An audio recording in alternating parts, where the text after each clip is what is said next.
meus amores! Hoje nós vamos aprender um conteúdo novo de história: a arte da convivência.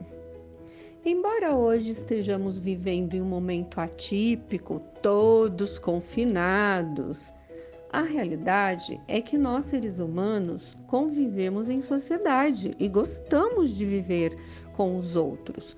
A todo momento, nós compartilhamos a nossa vida, o tempo, espaço com pessoas diferentes, como parques, supermercados, condomínios, escolas, praias, etc. Compartilhamos tudo com pessoas diferentes, que pensam diferente, agem diferente, que têm suas preferências. Cada uma foi criada em família diferente, com cultura e princípios diferentes. Nós, seres humanos, precisamos dessa convivência em sociedade. Nesse momento em que o Ministério da Saúde e o governo do estado de São Paulo decretou esse isolamento social para a prevenção dessa pandemia do novo Covid-19, já deu para perceber como é ruim ficar isolado, né? Eu tô com muita saudade dos meus pequenos. Bom, como a gente sente falta, né, dessa convivência, com certeza.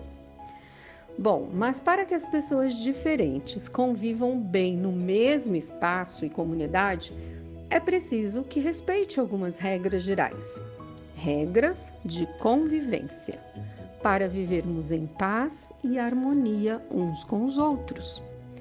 E desde quando existem regras?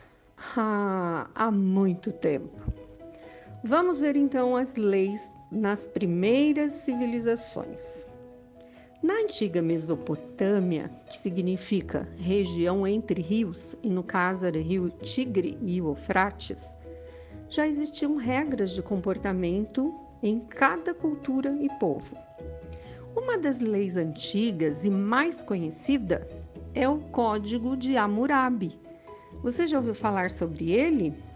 Então, o Código de Hammurabi era composto por 280 artigos, que estavam relacionados uns aos outros e aos costumes religiosos, sociais e econômicos familiares dos mesopotâmios. O Código de Hammurabi ajudava os juízes daquela época a resolver os conflitos. Ele levou esse nome de Código de Hammurabi porque Hammurabi foi o rei que governou a Babilônia, na região que hoje, atualmente, é o Iraque.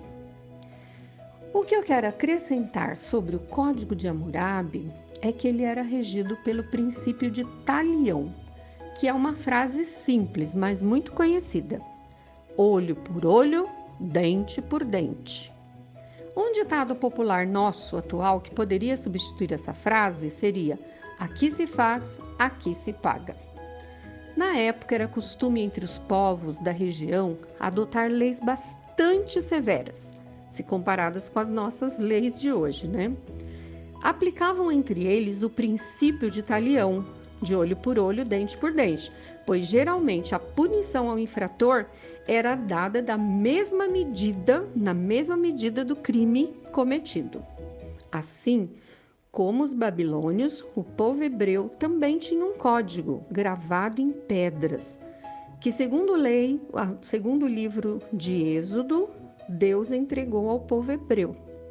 Esse fato teria acontecido em torno do ano de 1450 a.C., na peregrinação do povo hebreu de volta para Canaã, que é hoje a atual Palestina. Os 10 mandamentos continham 4 orientações relativas à adoração a Deus, né, que era não ter outros deuses, não tenha outros deuses diante de mim, não ter imagem de escultura, e as outras 6 referentes à convivência familiar e social. Por exemplo, honrar o pai e a mãe, não cobiçar o que é dos outros, não roubar e etc. Bom, eu dei exemplo de leis das antigas civilizações, mas vale ressaltar que os 10 mandamentos é uma lei atual e muito respeitada no mundo cristão. Aliás, eu já disse a vocês muitas vezes isso. Se todas as civilizações obedecessem os 10 mandamentos vindos do próprio Deus, não haveria necessidade de tantas leis como existem hoje, pois todos viveriam em paz, respeitando a Deus e ao próximo. Bem, agora vamos falar das leis no mundo contemporâneo, mundo atual, que são as nossas leis. As sociedades sempre foram regidas por normas e leis que, em certos aspectos, com o tempo sofreram mudanças de acordo com a cultura e com os acontecimentos de cada povo e lugar. As leis no Brasil, por exemplo, e de outros países, foram influenciadas por 2 acontecimentos históricos. O primeiro ocorreu com a independência dos Estados Unidos, em 1776. E o segundo acontecimento foi em 1789, a Revolução Francesa.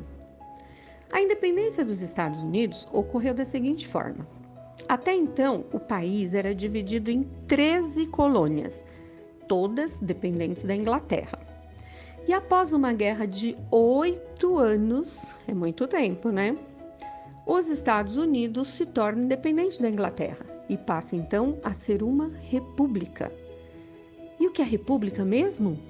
É uma forma de governo em que o povo escolhe seus governantes, visando os interesses dos cidadãos e o bem-estar público e coletivo.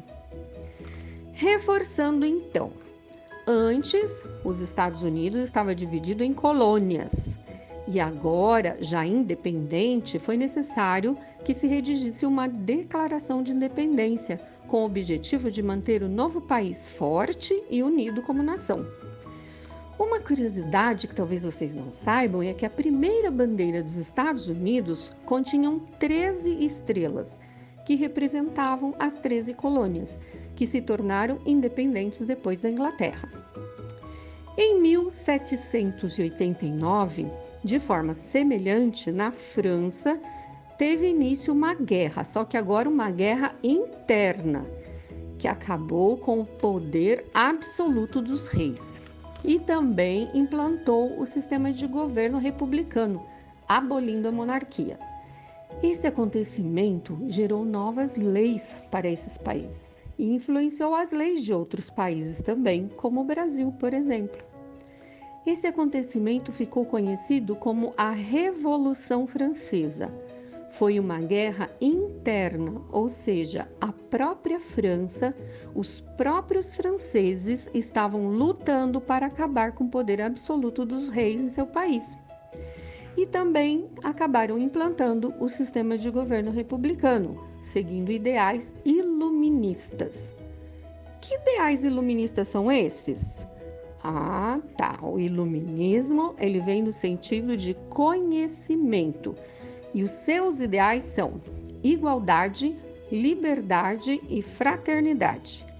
Dessa forma, a França, que até então era regida por uma monarquia absoluta, os franceses conseguem abolir a monarquia e começa então um governo republicano, seguindo esses ideais iluministas.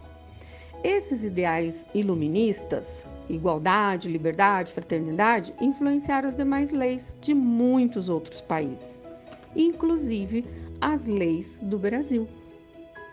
Que legal, né? Aprender tudo isso. Não foi legal? Eu achei muito bom. Então, um beijo para vocês e até a próxima!